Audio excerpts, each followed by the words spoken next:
Trustee Lee Reader. Guilford. Present. Abdus. Vance. Absent. Barandis. Here. Perez. Here. Smith. Smith. Here. Present. Thank you. Okay. On to the approval of the agenda. Full motions. So moved. Second. Okay. Board Secretary Mr. Cole. Lee Reader. Aye. Gilbert. Aye. Abdus. Aye. Barandis. Here. Perez. Aye. Smith. Did I miss someone? Well, absent. Do I have to say it over and over? Can we just No. absent No. for the whole meeting? Thanks. Okay. Trustee Bentley is pledge. Look. Pledge allegiance to the flag of the United States of America and to the republic for which it stands, one nation under God, indivisible, with liberty and justice for all. Okay. Conflict of interest. I did want to ask if we can pull out 5.8 from the consent calendar. I plan to recuse myself from that one. 5.8 on the consent calendar. Yeah, probably 5.8 and 5.9. The Oh, yeah, they're I'm sorry. both, DWR Yeah, agreements. they're Um, DWR, yeah. So we'll pull those from the consent calendar, take them in a separate motion. Ed will leave the room during that second motion and come back. So I could entertain a motion for items 5.1 through 5.7. I will move items 5. Motion by Andes, second by Perez. Any further discussion or public comment? All those in favor say aye. Aye. All those opposed? Okay. Items are approved. Trustee Perez, if you would exit the boardroom during item 5. Yeah, Can't get any 5.8. We'll be quick. 5.8 and 5.9, so you don't give any visual representation or any of that. That's one heck of a bounce. What? Oh, yeah. Yes. Yeah. Yes. Oh, wait, we're doing that. Yeah, sorry. I didn't, yeah, I didn't. We'll be quick. Oh, sure. We don't need lawyers. 2 seconds. I promise. Yeah, you're going to be out in the air. I'm gonna play that. It's not over here.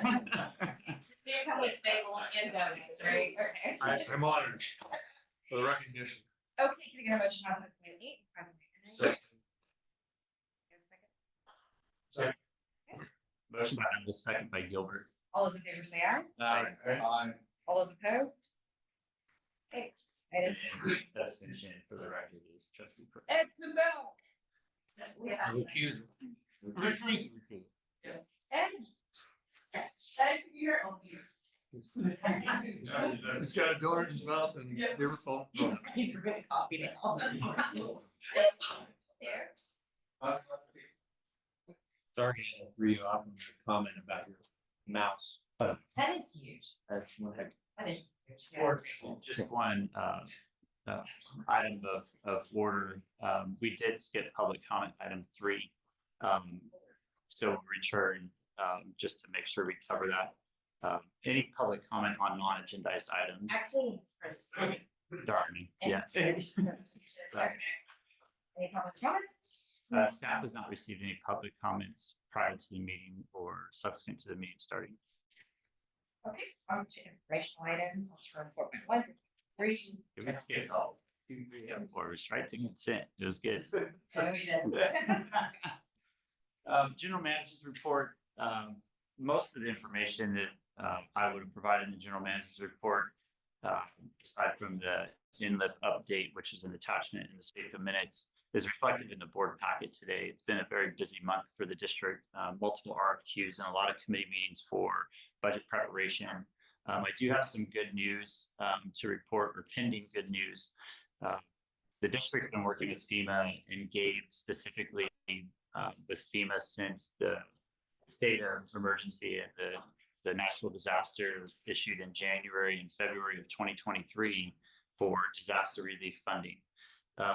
Whether it's FEMA or PL 8499 through the Corps or other funding through DWR, we attempted to pursue all avenues for assistance in disaster recovery and system rehabilitation. To date, we're in receipt of 2 of those efforts. One of them is pending final execution agreement, and that's the FSRP program. That's for erosion protection. I'm sorry, that's for the AB program. To play is the AB program. We will receive approximately $400,000 from the state for that program, and then also for erosion control. We received notice from FEMA, and we worked with FEMA weekly probably for the last 9 months to pursue FEMA funding for interior drainage channels and erosion protection. We applied for $4 million and received notice that it's been approved by FEMA and it's in its final public noticing period for 30 days. So we've posted it here and downtown at City Hall for final public comments. And so we're hopeful that award will come in. There's a 75% share from FEMA.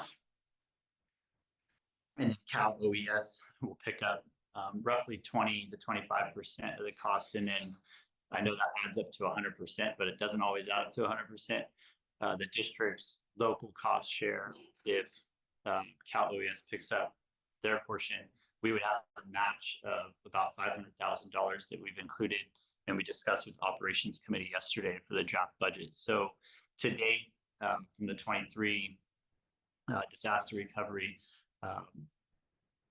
we already secured over $400,000 in funding and relief, and there's a pending $4 million that there's no wet signature yet, but it's in the final stages. It's gone through all of FEMA approval.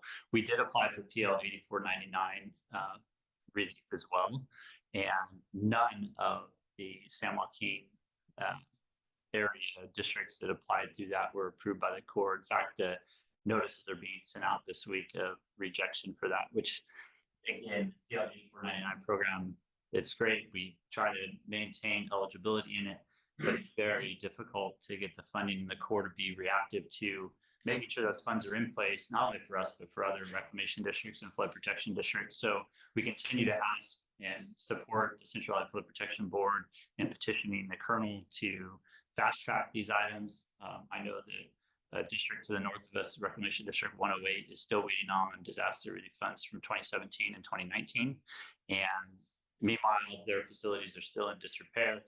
And so, you have these damages that need to be repaired before the next flood season.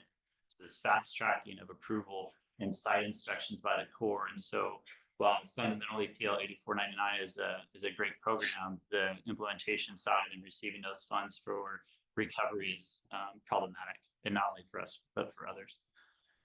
Go ahead. What's the question? Yes. You mentioned there's a public comment period for the FEMA funds. Who would have we ever had a comment, and what type of comment? I'm trying to think who would comment and say, no, you can't have the money, I'd rather flood. It's for environmental. It's environmental impact for the areas that we're going to impact, but a lot of it was from the erosion on interior channel, particularly between 80 and Truxell Road. There was a lot of damage in there because of the rapid rainfall and erosion protection. So essentially we'll receive about $4 million in funding to do rehab and rehabilitation of our interior channels, which is phenomenal progress. How's it, what's the cap flow on that? Was that a reimbursement program under the $4 million? We haven't seen the final terms of that funding agreement, but it would be probably on a reimbursement basis, and we would want to bill them on a monthly basis or quarterly. And so we may have a little bit of cash flow problem. We see the terms of the final agreement. We can project out our cash flow, but likely it won't come until 6 or 8 months from now. But hopefully, we'll be able to start working on that program, and then probably about 3 months worth of expenditures, and then reimburse, as opposed to the DWR FMAP grant where we can do an advanced funding request.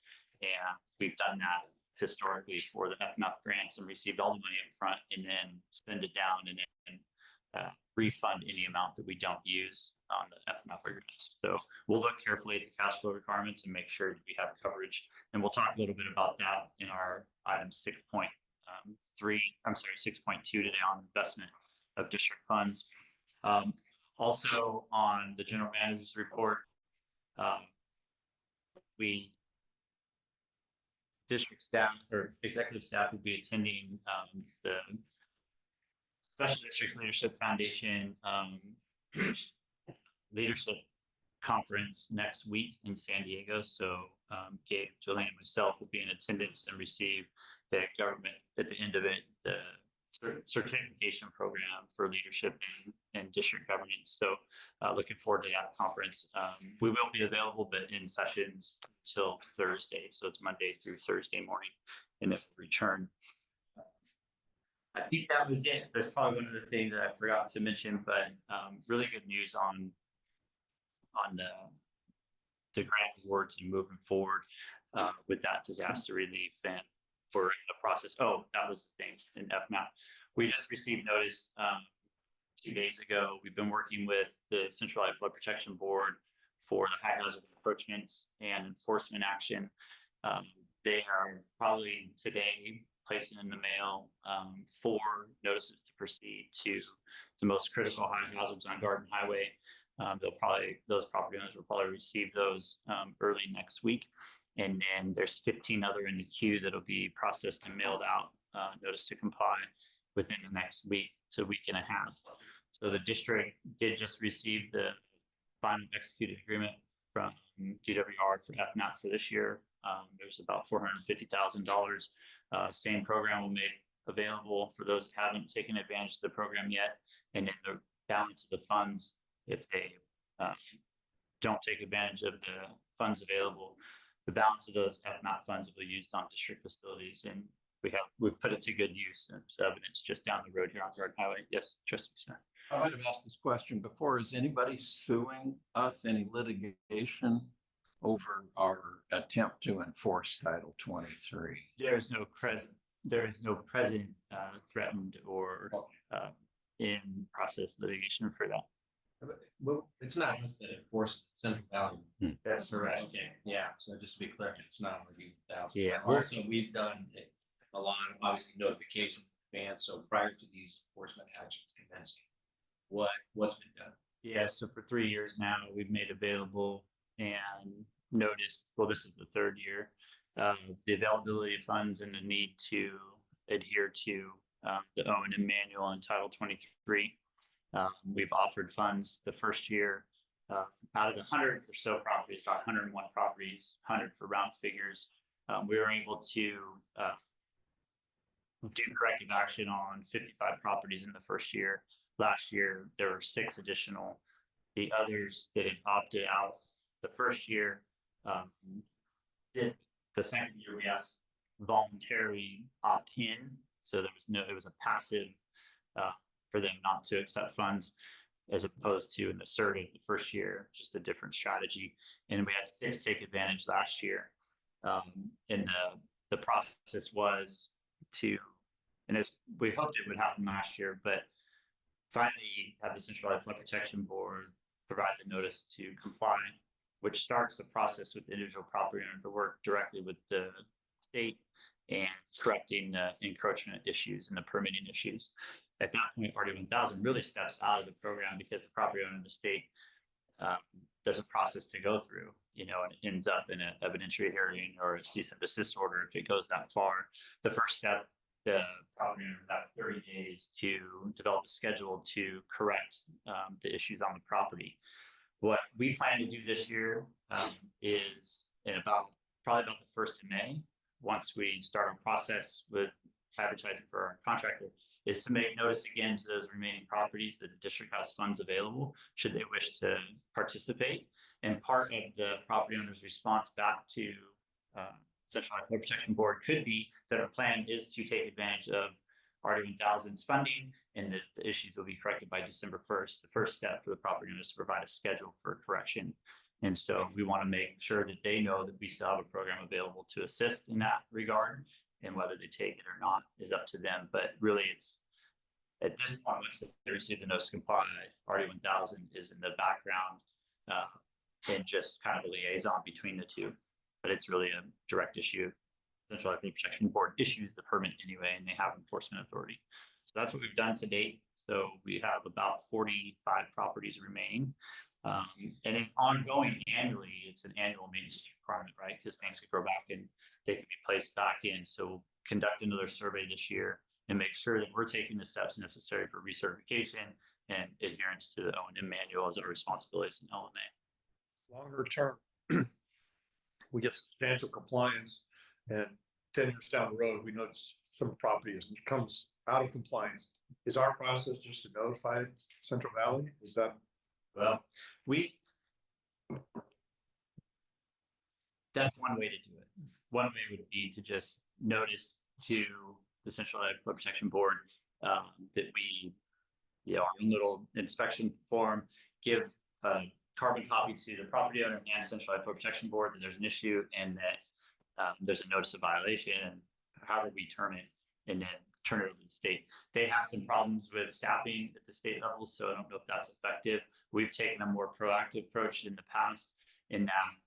And what we've talked about is providing an annual notice similar to a fire protection district that for vacant properties to do mowing activities or whatever. So I think the district should get in that process of a reminder. But keep in mind, these 100 actions are the highest hazards in priority. We still have over 700 items in our SWIFT, the system-wide improvement framework, that we'll need to address. Our SWIFT, I'm told, is in final review. I've been told this for 4 years now, but it's in final review and final signatures. We just sent a letter off, but maybe the SWIFT's approved, and we really have to develop that strategic plan and schedule to address all of the SWIFT items. The reason we're acting so quickly here is to keep pace with recertification for FEMA and continue to do our part. And we know we have to eventually take care of those 700 items on the SWIFT, but ongoing on an annual basis, it's something that 5 years from now, the property owners that we help currently could be right back to where they were previous to our system. So anyway, just want you to know if you hear from property owners or things come up, 5 NTCs went out from the state or going out today. They should receive next week, and then there's more coming along. So with that, I'll conclude the general manager's report unless there's more questions.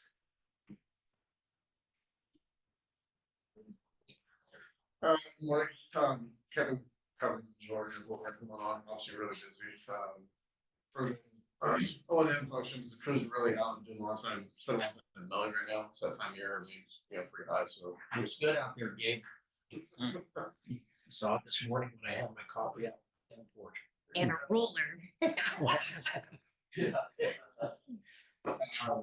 Yeah, we actually had 5 people on the cover removals on San Juan, for erosion and Home Depot.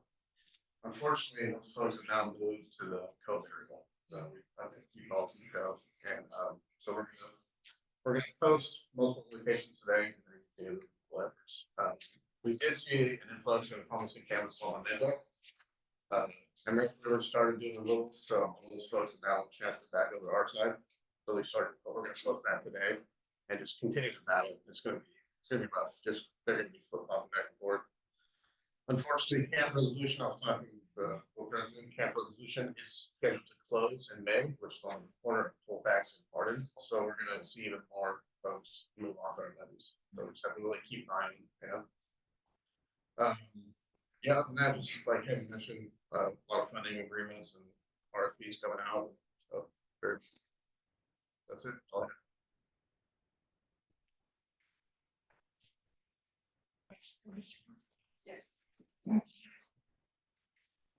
Good morning. So fairly mellow month for district council. You've been supporting on a couple of your committee meetings, some of those notices that Kevin previously mentioned, and supporting the employee review process, which you'll take care of in closed session. So. Okay, taking care of the consent calendar. On to scheduled items, 6.1. District policy updates, adopting district policy. Adopting the resolution. I believe Tom, your committee's been working on this. You're talking about the, you dropped down, oh, okay, you're down to Did 6.1. consent already. Sorry. Okay. Right, oh, okay. So 6.1 is the, well, I gotta get to it there. Let me staff give a briefing and then, Tom, maybe we can talk about what we're talking about, this committee, maybe. Okay. Yeah, item 6.1 is district policy updates. The board adopted a district policy handbook back in December. The framework being from CSDA's example policy manual. We adopted a few sections, a big section in December, as well as two finance policies, the credit card policy and the purchasing policy back in December per auditor recommendation. So moving forward, the goal is to complete all the policy updates by the June board meeting of this year.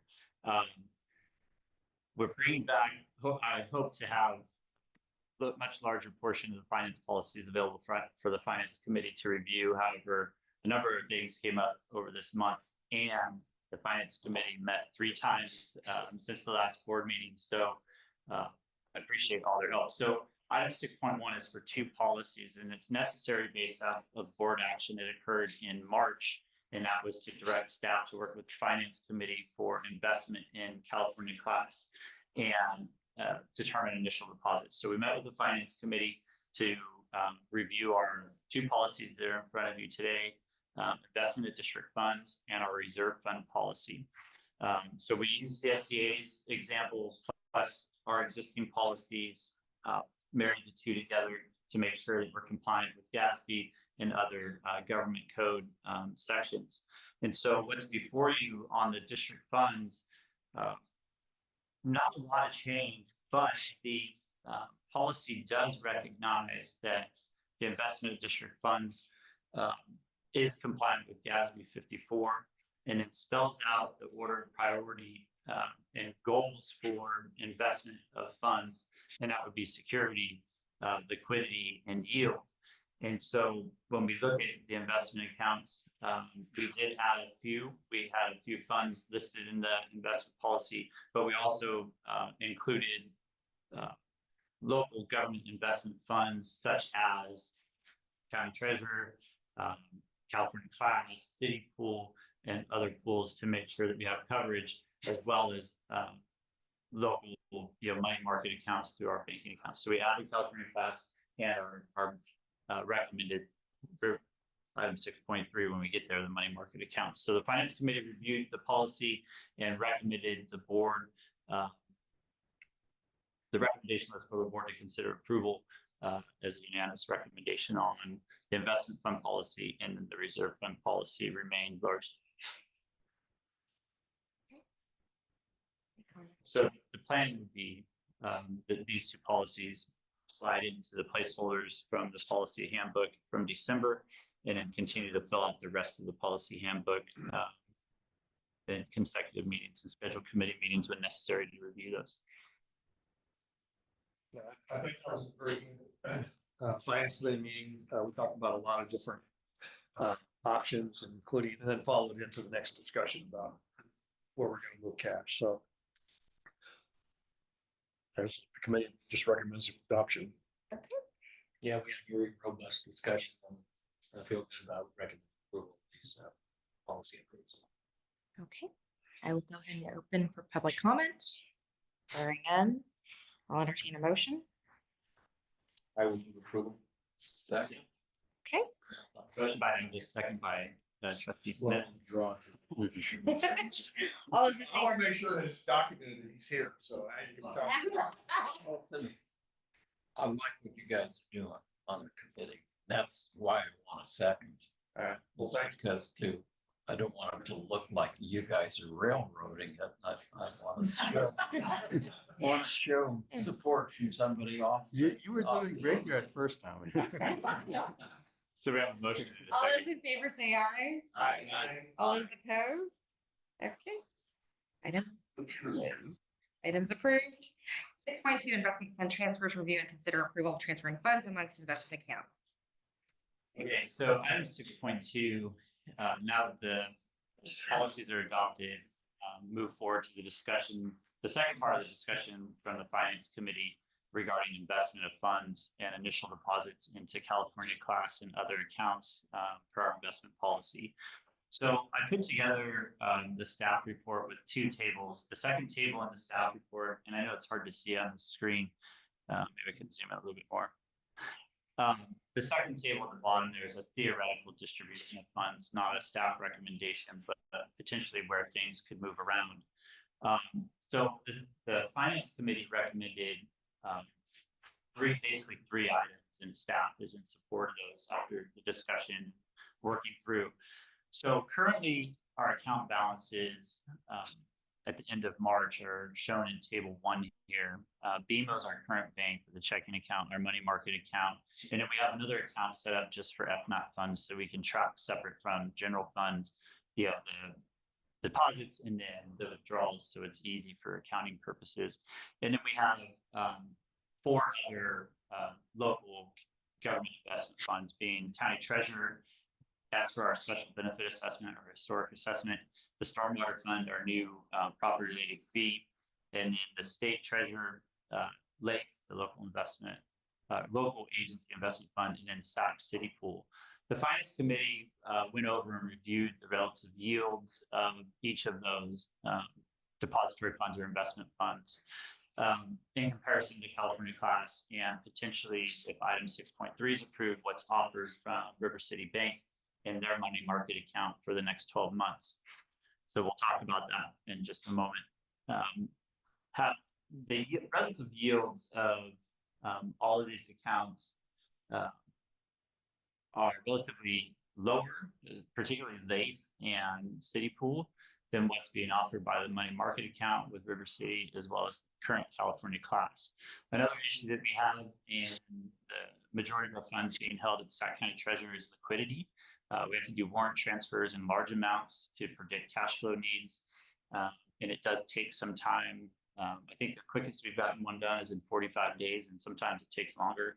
We've heard from other agencies and other banking institutions that it's 90 to 120 days to receive funds, and that just doesn't work on a cash flow basis, especially for the district during the flood season when we have utility bills come in that we don't really know until it starts raining how much we're going to pump, and then we're due in 30 days. So what you've seen historically is large withdrawals. Initially, Jelaine and I, before the finance committee, we were going to bring forward an item for a warrant transfer of 1.5 million to cover operational needs.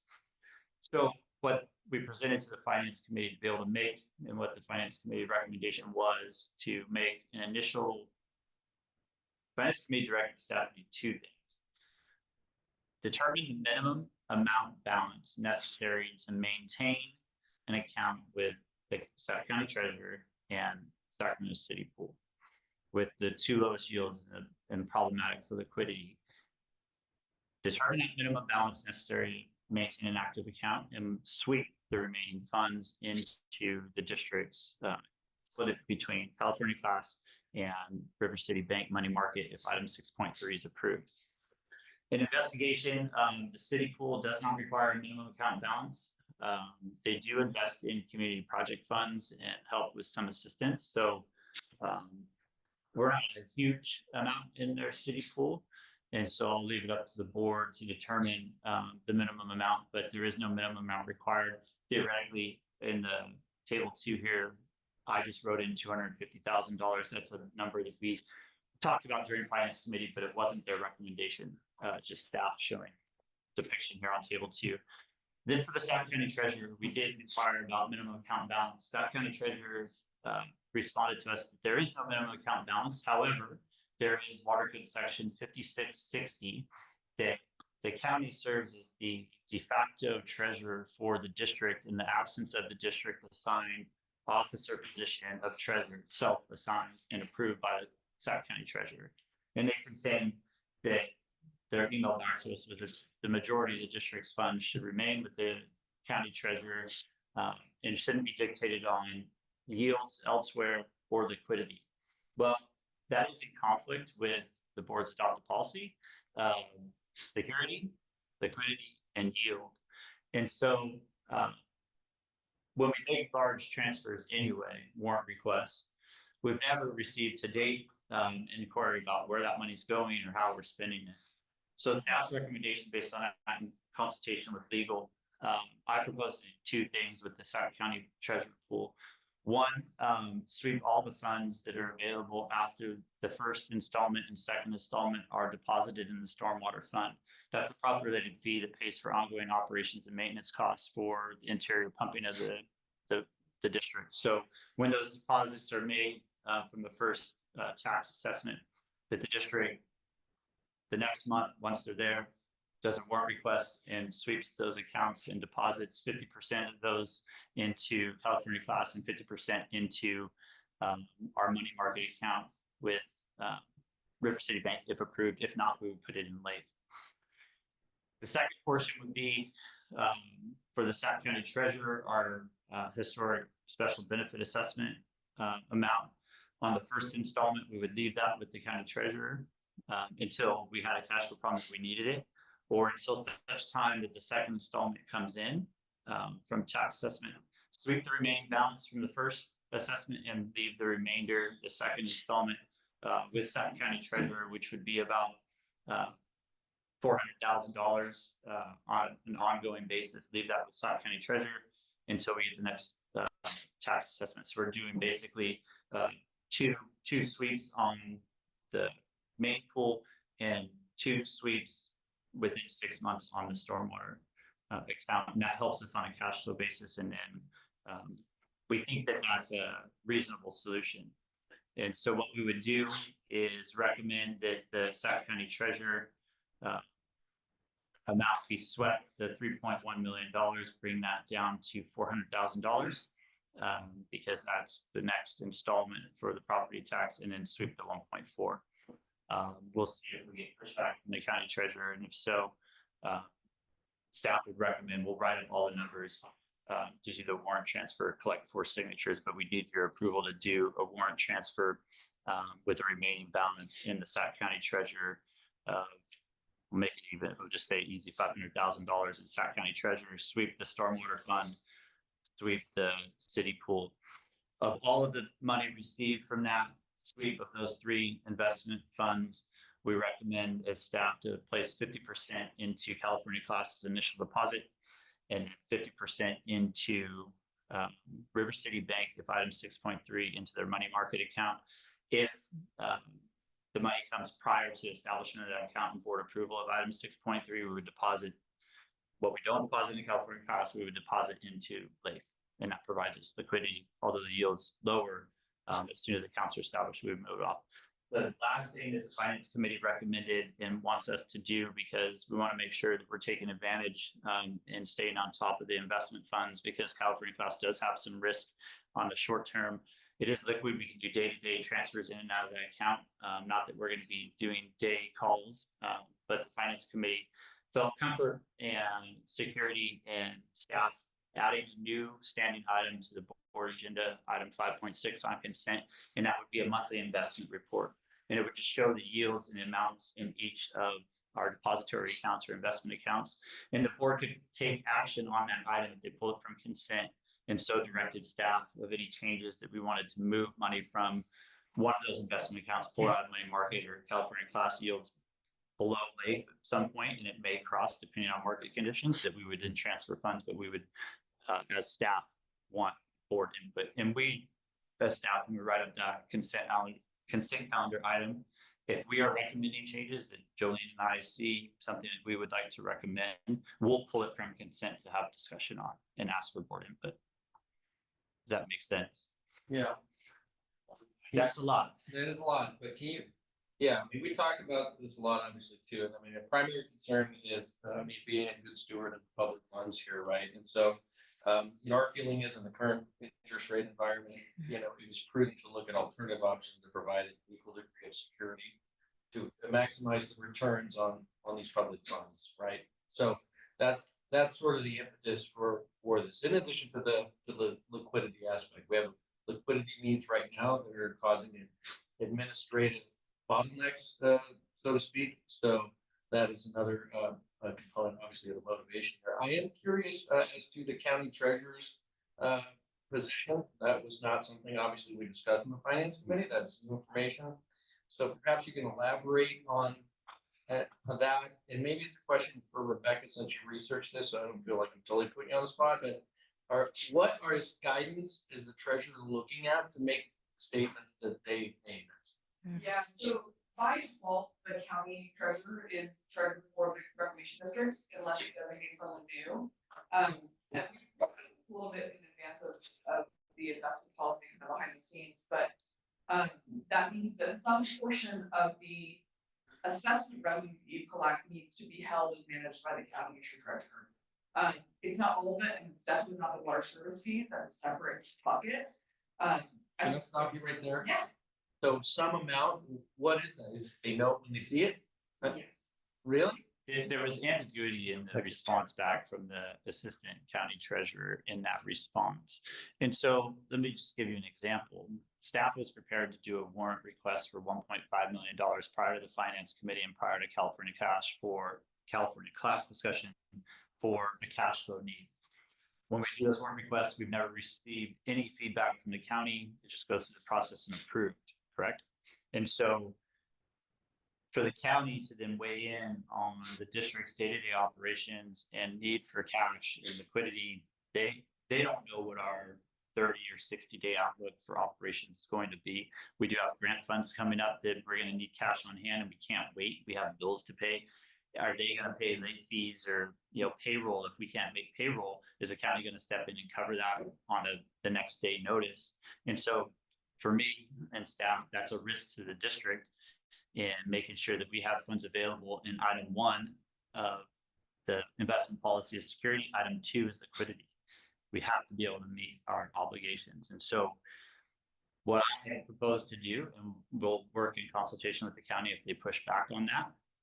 But my contention would be, we were already planning to remove $1.5 million from the South County Treasurer, the 3.1, that's half of the balance. And then we were going to sweep the stormwater fund, as Rebecca mentioned, that's separate. So what I'm proposing to do today, and maybe we wait until later on, but I would propose to do $500,000 in the South County Treasurer special assessment. Our annual assessment we lowered last year is just under $1 million, $986,000. So half of that would be half of the installment every year. And we leave that balance in as a minimum. Yes, there's no code requirement for how much needs to stay in the county treasurer. What the code says is the county treasurer is the default treasurer for your district. I suspect the reason you're getting pushback is because the county has a sense that you're moving because of the better interest rates and there's some territorialness happening at the administrative level because of that. There's no legal basis for them to say you have to keep all your money here. And they don't have any authority as treasurer over your expenditures of funds.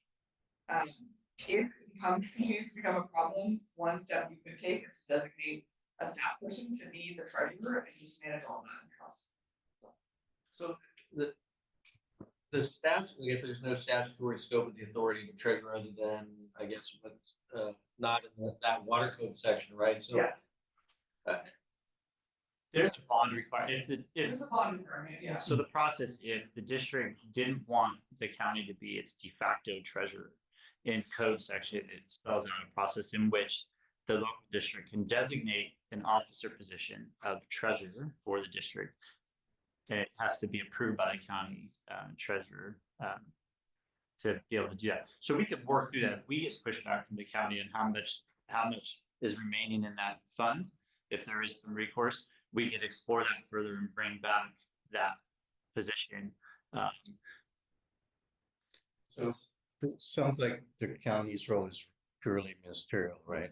So they You have, have to take direction from the board, right? You are the governing body of this entity and treasury. so they have no practical way. If they were to push back and say, no, you can't do it, just no practical way for them to preclude us from doing it. No, not really, but you don't want to have a fight with the county over your funds. no, I don't think so either. And I think, obviously we're engaging in this discussion, so I'm anxious to hear what my colleagues think. But I certainly feel that, as the finance committee, I don't know how we do this, but I certainly feel a conversation with the treasurer, the county treasurer is appropriate, just to make sure there's no misunderstandings. We're not, this is not adversarial. We're all government here. here, and we're all trying to do the right thing with public funds. So if we're getting a little bit of pushback, I want to understand if that's desk policy, that's personality driven by the deputy treasurer, or I want, or I want to understand if there are legitimate concerns that have not been considered by the finance committee or this board. We have an obligation to, tease those out. So, yeah, so. I think one of the things that came up that I thought, I think Tom ran us folks on this, is we're looking at the investment portfolio for the city fund. And they have a significant amount in California class, if I remember, right? And CalTrust. Yep. Caltrust. Okay, and so we're getting what, under 3% from the city, and they've got money invested at the higher rate investments like we're doing too. So I mean, it's the same thing. One other point there is that the city charges 26 basis points. For administration. Yeah. Yeah, well, yeah, so again, we're helping fund programs within the city, in my view. Just that was. So with Nick's suggestion and comment in mind, staff, we still needed to do a warrant transfer of at least $1.5 million for cash flow needs. So staff's recommendation for the board approval would be to make a warrant transfer from the county treasurer pool, the 3.1 million, to withdraw $1.5 million in a warrant transfer for that. The stormwater fund is to sweep that account into our operations account, and place that into reserves for the capital improvement fund, which is the basis of that process. And Rebecca mentioned that separate from the assessment pool, and then to sweep all but $250,000 from the Sacramento City pool. All of the received funds, the withdrawal funds that we split evenly once received into California class initial deposit, as well as into the remaining 50%, either local agency formation fund until our new money market account, if approved on item 6.3. And then further investigate the role of the county as treasurer, as trustee Abdus recommended. General question, where's our reserve account in? Is it invested somewhere else? The district reserve? There's John. It's just general fund, but the district has internal reserve fund policies, so it's within those accounts that we can't draw. Is it in this total? Yes. Oh, okay. For public comment, hearing none, I'll entertain a motion. I will move the staff recommendation as presented by Kevin. Okay, all those in favor say aye.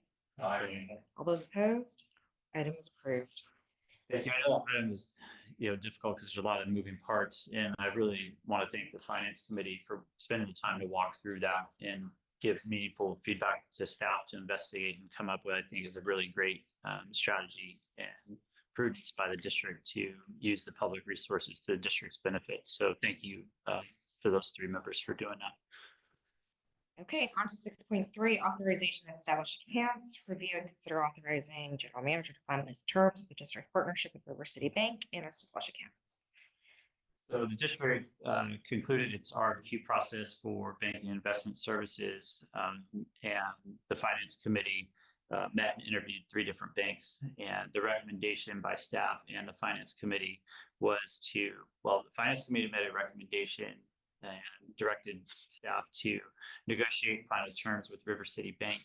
And Jolene was able to negotiate a higher yield in the money market account that the finance committee was really interested in.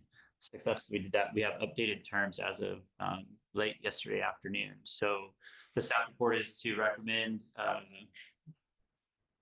establishing our accounts with River City Bank, closing our accounts with BMO, and then making all the transfers as soon as possible, as opposed to July 1, so that we can take advantage of the higher yield that's offered by River City Bank of 5.5% in their money market account for the next 12 months, with a very favorable term. So we want to make an initial deposit in there as soon as the accounts are established, and as soon as we get warrant transfers or fund transfers from the investment pools, as just approved by the board in 6.2.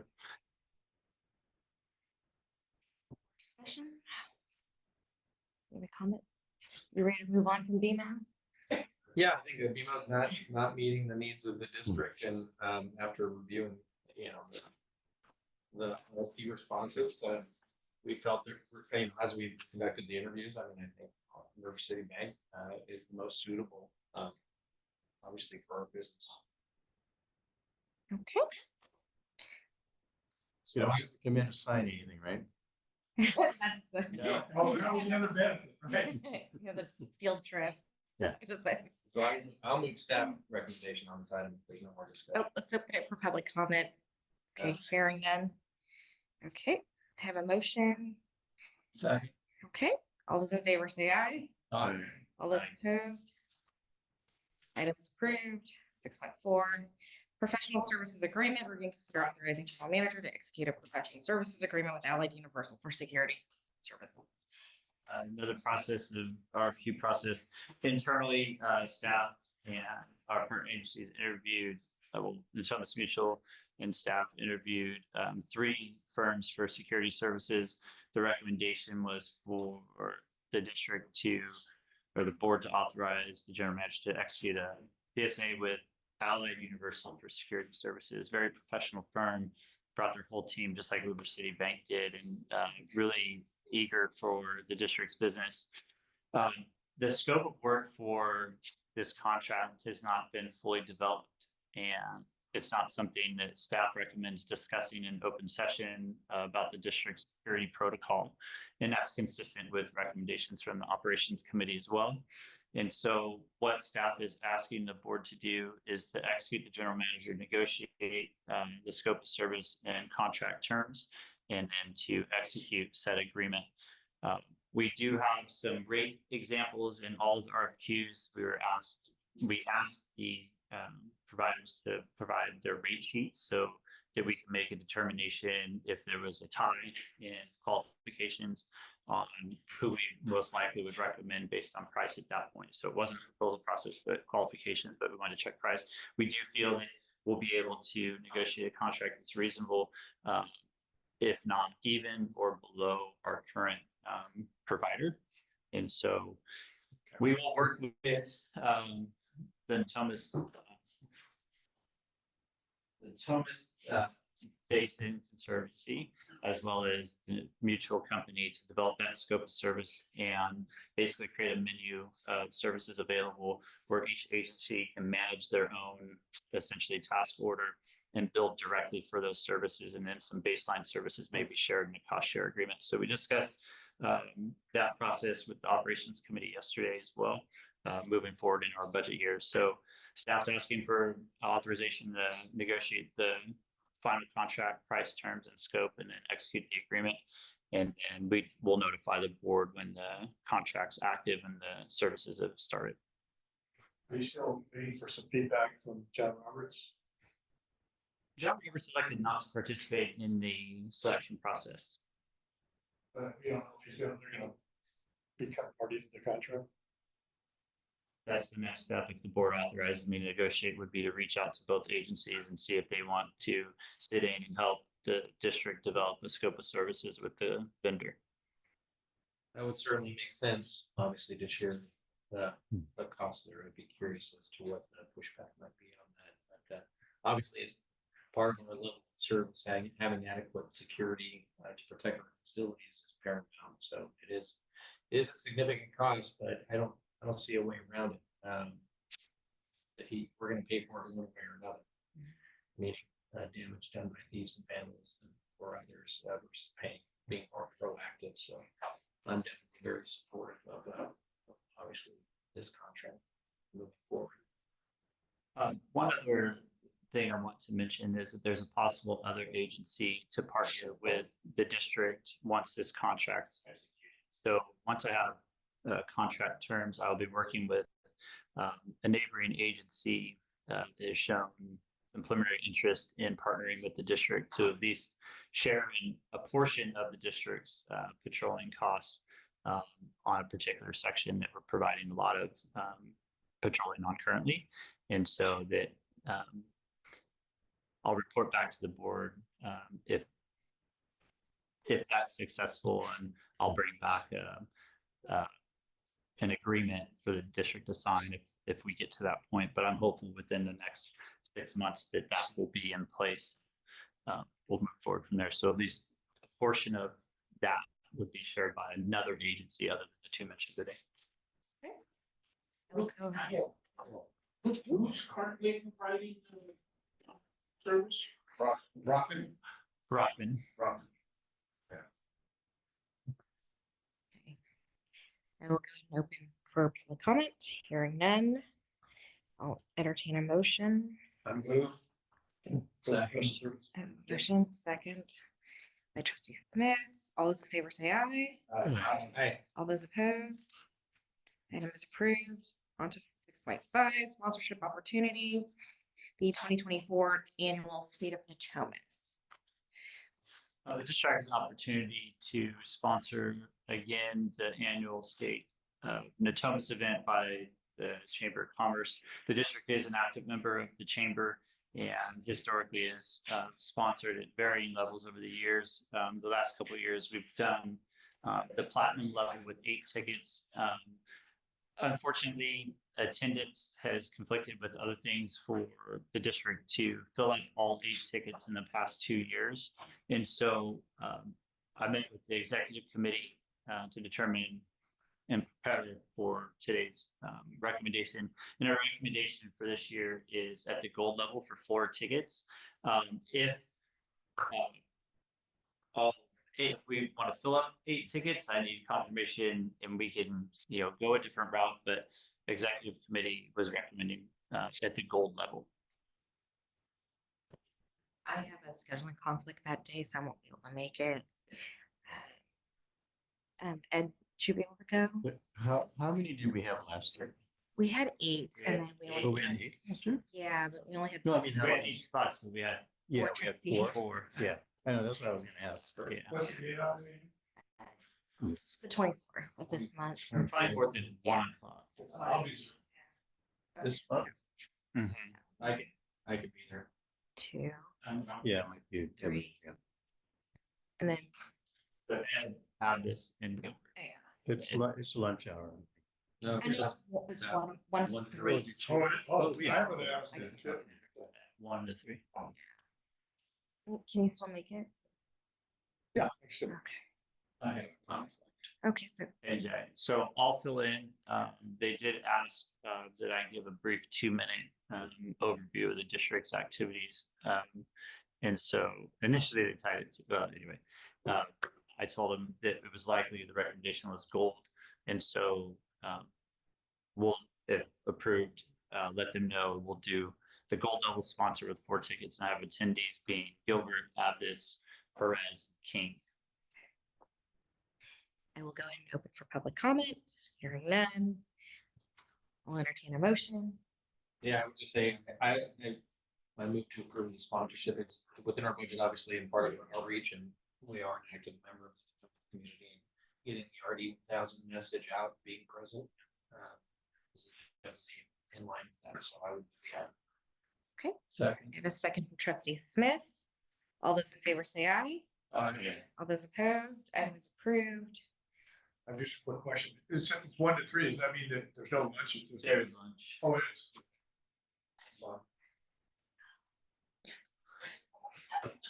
Chicken or, I'm sure I'm hungry and find out there's no lunch. chicken or fish? I think they have a vegan option as well. On to item 8. Closed session. Yeah, so we'll go ahead and go into this breakout room or just pause the recording here.